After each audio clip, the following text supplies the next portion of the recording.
Lingapura, or Chok, as it is known in Old Khmer, was an important capital city in the 10th century of the Khmer Empire during the Angkor period, from the 9th to 15th centuries, situated at a distance of approximately 90 kilometers northeast of Angkor, along with the royal road network that connected it to Kok Kae and on the Wat Pu in southern Laos. Lingapura, city of Lingus in Sanskrit, Chok Koki in Khmer, is now known as Kok Kae. The capital was established by King Jayavarman IV in 921 CE, who ruled officially from 928 CE until 941 CE, followed by his son, Harshavarman II, who reigned briefly until 944 CE. The densely forested site containing a total of 169 archaeological remains, including 76 temples, as well as civil structures, ponds, dikes, and ancient roads. The archaeological site of Kok Kae displays a well-planned alignment around Prasat Tam and the Rahal, its grand artificial water reservoir. Along the central northern side of the ancient city lay the Prasat Tam complex, with its pyramidal temple of Prasat Prang rising to a height of 35 meters, the only one in Southeast Asia to be dedicated to Shiva. Prasat Bantier Pir Chowan, dedicated to Brahma, is located to the southeast, and Prasat Chen to Vishnu is in the southwest. All these aspects reveal adherence to Trimurti, the Hindu trinity. In designing the layout of his capital, Jayavarman IV applied the Hindu Vastu Shastra principles for a sacred capital city on earth, bringing to Cambodia new architectural and artistic styles, as well as inscriptions featuring larger scale and dynamism than used previously in Khmer history. The best examples are the dancing Shiva, with a presumed height of 6 meters at Prasat Kraham, the recently discovered ensembles at Prasat Chen depicting scenes of the Mahabharata, the last fight in the Battle of Kurukshetra between Bhima and Duryodhana, and the Ramayana, the fight between Balin and Sugriva. Its iconography is unique and therefore has been designated as the Kok Kae style.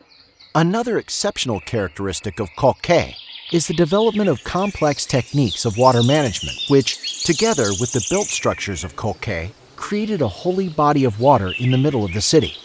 The Rahal was formed through the collection of sacred water flowing from satellite temples around it that were integrated these temples into a homogeneous, sacred landscape.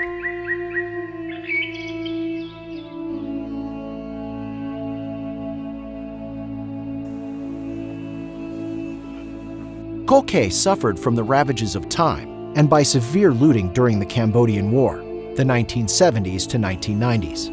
The area became isolated and was highly vulnerable to looting, as well as damage from weathering and encroachment of vegetation, causing degradation of the monuments and, in some cases, their entire collapse. The protection of the site is secured by the Cambodian government. The National Authority for Preah Vihear has been making efforts to preserve its value and authenticity as an outstanding historical monument.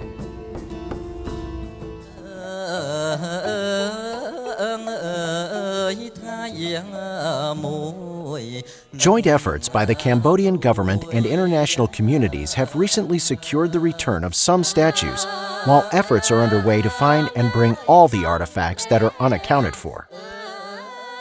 For more than 2 decades, the archaeological site of Kok Kae served as the royal capital of the Khmer Empire, and it had long been proposed that after the royal seat moved back to Angkor, the city and its surroundings were virtually abandoned as the capital, but the local people were still living at the site until today.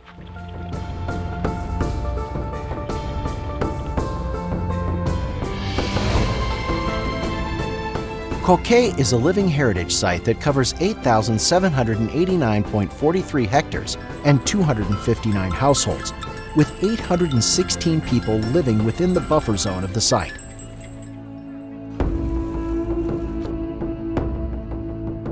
Today, the ancient temples of Kok Kae continue to be considered sacred and used as places for worship by the local population.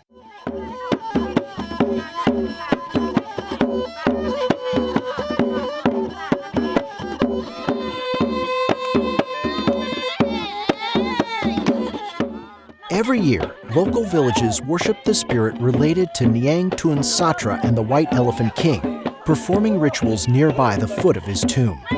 Stunning temples and water features in a majestic natural setting, as well as the continuing religious and agricultural practices of its local communities, illustrate the potential value of the archaeological site of Chok.